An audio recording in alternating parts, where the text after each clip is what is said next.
이론은 항이 색깔을 담당하고 마그네슘이 맛을 담당하다. 그러니까 항산 마그네슘을 가을까지 적절하게 쳐주라. 결국 마그네슘이 잎을 담당하는 강압성 작용을 잘하는 것으로 인해 가지고 잎이 많아야지 색깔이 잘 난다. 그러니까 그 원리에 따르면 적엽도 최소한에 그쳐야 된다는 거죠. 그 논리에 따라서. 그러면 색깔은 당연히 잘 온다. 그러니까 일본 고치 마사요키 선생 이론, 그 다음에 현해남 교수님의 이론에 의해 가지고 우리가 사과 재배를 하면 충분히 빠르지는 않지만 색깔 내는 데는 큰 무리 없이 진행할 수 있을 거라고 생각합니다. 감사합니다.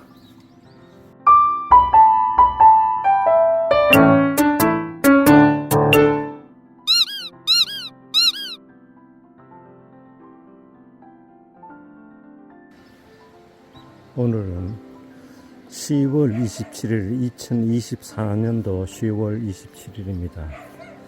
오늘은 부사밭에 한번 와봤습니다.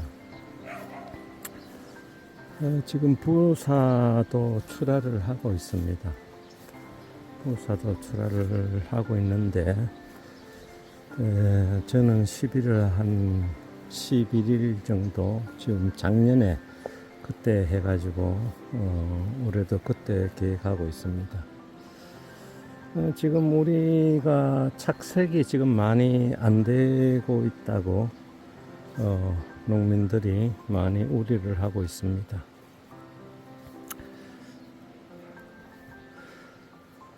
이거는 후보락서고요. 조금 후에 미얀마 후지밭에 한번 가보겠습니다만 후보락서는 착색계 계통이라서 거의 뭐 색이 많이 돌아왔습니다. 색이 전체적으로 돌아왔습니다. 이런 거는 뭐 바로 해도 상관없는 정도로 색깔이 많이 돌아왔습니다. 후보락서는 많이 색깔이 돌아오고 있는데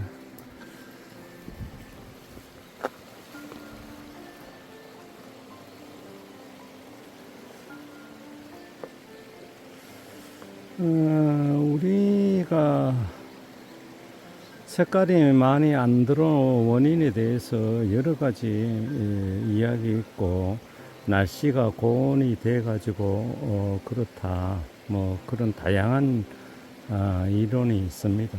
그런데 우리가 할 수 있는 일과 농민들이 할 수 있는 일과 없는 일을 구별해야 되죠. 그리고 우리의 농민들이 하는 행위로 인해 가지고 색깔이 지연되는 것은 막아야 되죠. 그렇기 때문에 색깔이 잘 안 오는 원인에 대해서 오늘 한번 이야기를 해봅시다. 저희 미얀마 밭으로 한번 가보겠습니다. 이거는 후보락서입니다. 후보락서는 색이 들어왔습니다.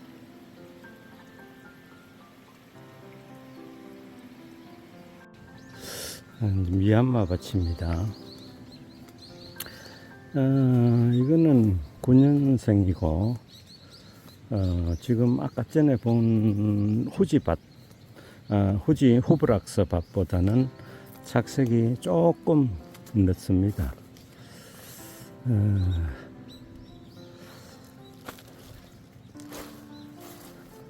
조금 늦습니다.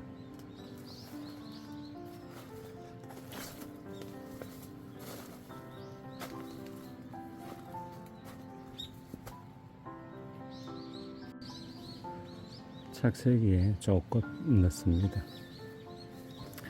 그런데 우리가 착색이 착색을 잘 내기 위해서는 첫 번째로 해야 할 것은 나무를 건강하게 자라게 해야죠.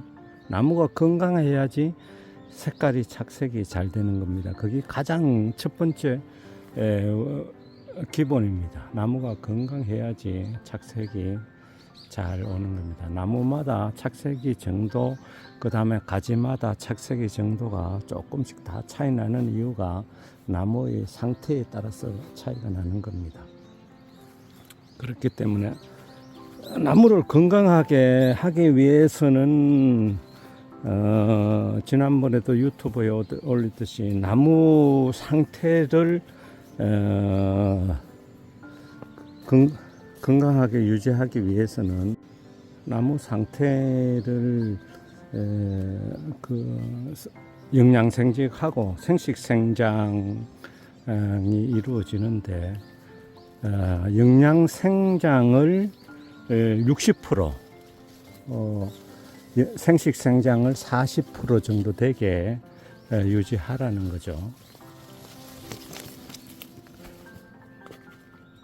우리가 꽃 피는 시점 기준으로 생식생장으로 들어간다고 봅니다.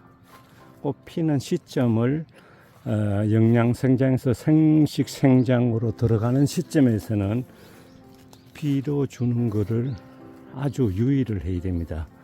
보통 사람들은 질소를 주지 않았다 하지만 일반 비료 제조업체에서 만드는 데는 비질소를 성분을 조금씩 들어가기 때문에 항상 유의를 해야 됩니다.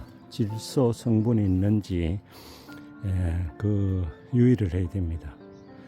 그리고 비료를 주는 건데 이 비료가 속효성 비료인지, 그리고 좀 늦는 2, 3개월 안에 이제 효과가 나는 완효성, 천천히 이제 효과가 오는 효과가 있는지, 그리고 또 비료 종류에 따라서 6개월 이상 가는 그 비료를 지효성이라 하죠. 그런 비료가 있는지, 성분이 들어가 있는지 확인을 해야 됩니다. 그리고 생식생장에 들어가면 우리가 주로 관리를 가리하고 항산가리, 인산가리, 항산 마그네슘, 미량 요소로 이제 주로 하는데, 미량 요소를 적절히 관리를 하면 색에 대해서는 크게 걱정을 안 하셔도 됩니다. 일본의 유명한 자연 생태 조화 이론이라고 고치 마사요키 선생이 개발한 생태 조화형 이론이라고 있습니다. BLOF 이론이라고 해가지고 그 이론은 우리가 할 수 있는 거는 올해 고온이 많이 되는 이런 거는 우리가 할 수 없는 거죠. 날씨 변화에 대해서는 대처할 수 없습니다. 그렇지만 우리가 땅에 대한 거는 농민이 할 수 있다는 거죠. 땅에 대한 거는 농민이 우리가 비료를 더 주고 덜 주고 나무 관리를 할 수 있다는 거죠. 그 이론에 의하면 우리가 먼저 BLOF 이론에 가지고 생태계 조화 이론이라고 하는데, 이거는 유기농 재배에서 많이 사용되는 건데, 앞으로 우리는 이 방식으로 나아가야지 좋은 사과를 만들 수 있습니다. 그렇기 때문에 우리가 올 연말에 지나면 기술센터, 각 지역 농업기술센터에 가가지고 자기 흙을 땅속 30cm에서 20cm, 30cm 흙을 파가지고 기술센터에 의뢰를 해가지고 땅의 성분이 사과 재배에 적당한 것인지 아닌지를 검토를 받는 것이 가장 중요합니다. 그 일본 고치 마사요키 선생이 이론을 창시한 BLOF 이론에 의하면 나무의 상태에 따라 그 다음에 토양에 따라 그거는 우리가 두 개 관리가 가능하다는 거죠. 그러니까 토양에 따라 가지고 우리가 토양을 검사해 가지고 토양에 필요성분이 없다면 적당한 미네랄 공급이라든지 이런 거를 하고, 그 다음에 나무 생리에 따라 가지고는 또 아미노산 종류의 개를 공급을 하면 착색이 잘 된다는 거죠. 그러니까 우리가 햇빛하고 이런 햇빛이 잘 비치고 이러면 그거는 당연한 거고, 그거는 또 비가 많이 온다든지 우리가 가을이 돼가지고 그런 건 우리가 할 수 없는 건 자연, 그거는 우리가 손에서 띄고 우리가 갈 수 있는 것만 최선을 다하면 온다는 거, 착색이 잘 된다는 겁니다. 그러니까 토양 분석을 잘 해가지고 토양 분석에 따라서 각종 미네랄 부족한 부분은 공급하고, 그 나무 수세 이런 거를 판단해 가지고 적절한 전정도 하고 아미노산 공급 이런 것도 적절히 하면 착색이 잘 된다는 겁니다. 그리고 또 지난번에도 한번 올렸지만 현해남 교수님이 하신 이야기가 그거 아닙니까? 착색에는 항이다. 항이 착색에 작용하고 맛은 뭐라고 했습니까? 마그네슘이라 했습니다.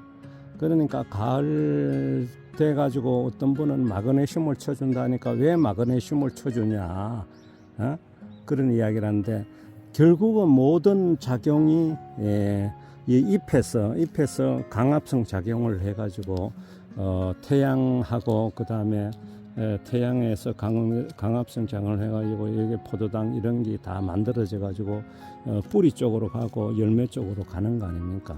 그러니까 잎을 건강에 마지막까지 이 나무도 봐요. 이 나무도 저기업을 거의 뭐 하지 않은 상태도 지금 저기업은 내가 1차 저거 간단히 했지만 저기업을 하지 않았는데도 색깔이 잘 났습니다. 이런 것도 전부 다 이 밭에 쭉 돌아보시면 색깔이 잘 났습니다. 그러니까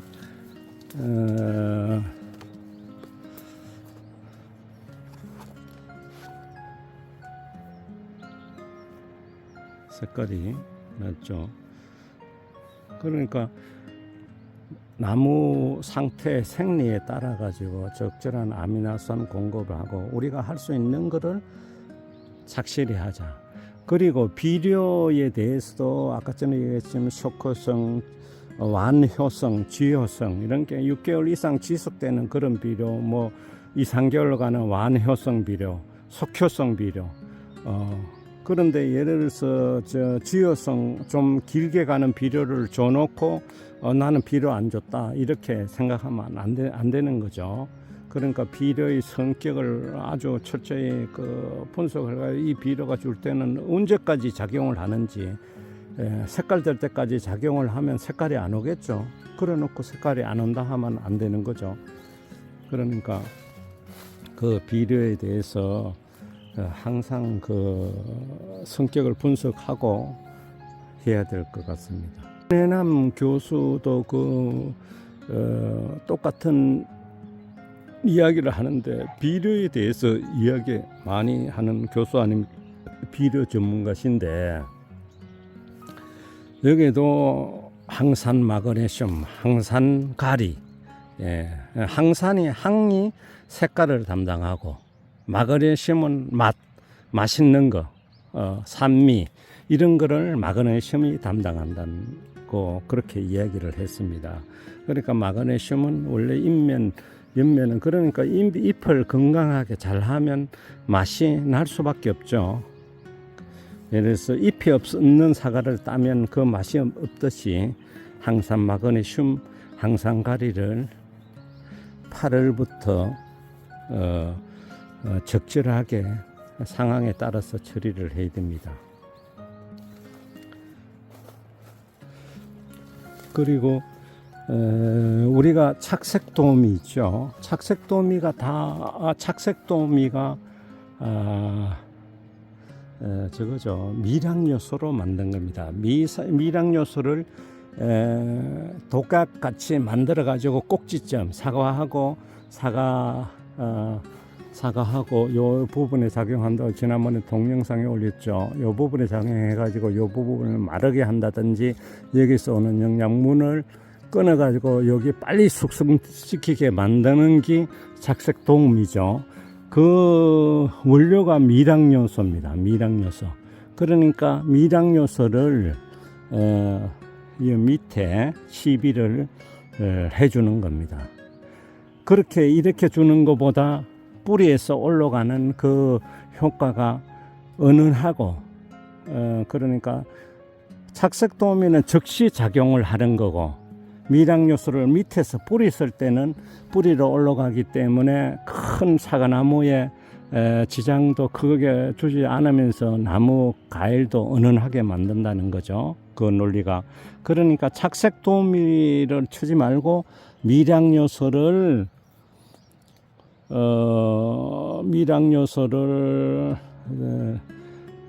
쳐주는 게 중요하면 쳐는 시점은 보통 잘하는 분 이야기대로는 12월, 11월, 11월에 한번 뿌리주고 밭에 뿌리주고 그 다음에 3월달 그래 이제 2번 준다고 그렇게 이야기를 합니다. 저도 그거에 대해서 그렇게 하고 있습니다. 이런 부분은 새가 먹었네요 하면 새가 먹었습니다. 여기 가장 굵고 맛있어가 그런 것 같은데요. 새들이 맛에 대해서 알고 있죠. 그래서 올해 착색이 잘 안 된 경우는 일부 유튜브에서는 뭐 고온이다 그런 이야기를 많이 하는데 그거는 맞습니다. 고온으로 인해 가지고 나무하고 열매가 스트레스를 받았기 때문에 나무와 나무 사과가 스트레스를 받았기 때문에 나무의 호르몬이 불균형이 일어날 수밖에 없죠. 사람도 어떤 스트레스를 많이 받으면 호르몬적인 부작용이 일어나 가지고 입술이 튼다든지 위가 나빠든지 치아가 좀 불균형 된다든지 그렇게 되는 거와 마찬가지로 사과나무하고 과일도 고온으로 스트레스를 받으면 불균형이 일어날 수밖에 없습니다. 그러니까 우리가 앞으로도 고온 현상이 많이 내년에도 그렇고 내후년도 그런 현상이 많이 일어날 수밖에 없습니다. 지구가 온난화되면서 그렇지만 우리는 사과 농사를 지어야 됩니다. 사과 농사를 잘 짓기 위해서는 우리가 할 수 있는 거를 잘 하자는 거죠. 그러니까 아까 전에 이야기했던 BLOF 이론이라고 자연 생태 조화형 사과 재배를 하자는 거죠. 그러니까 우리가 관리할 수 있는 거는 땅 성분을 우리가 관리할 수 있다는 거죠. 땅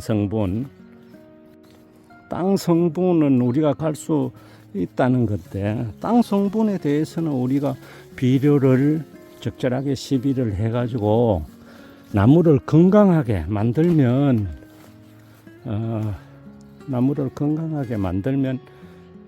가능하다는 이론입니다.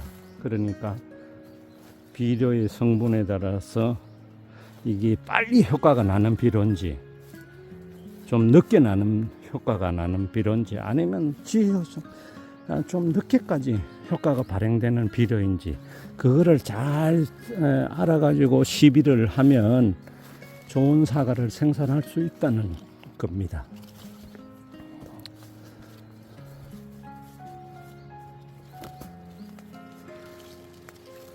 착색이 매일매일 와보지만 하루하루 차이가 납니다.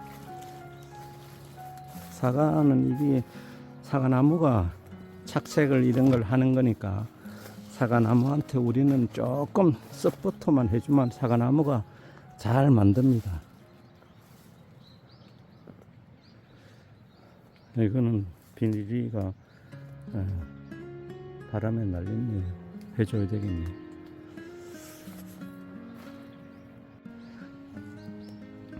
결론은 그겁니다. 우리가 자연재해는 우리가 할 수 없다. 고온이 되는 거는 고온 때문에 안 된다. 그렇게 하지 말고 우리가 그거는 관리할 수 없는 자연재해는 손외로 던져버리고 우리가 관리할 수 있는 나무를 건강하게 관리할 수 있는 방법을 찾자. 그 방법은 BLOF 이론이라고 해가지고 나무 생리, 그 다음에 나무 상태, 그 다음에 토양 상태, 그거는 우리가 관리를 할 수 있는 겁니다. 두 가지. 고치 마사요키가 말씀하시는 선생이 이야기하는 두 가지입니다. 나무 상태는 우리가 관리를 할 수 있죠. 그 다음에 토양 상태도 우리가 관리할 수 있습니다.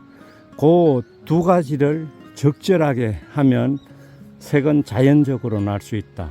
그리고 또 한 가지는 현해남 교수님이 말씀하시는 이론에 따라 가지고 우리가 좀 따라보자. 이론은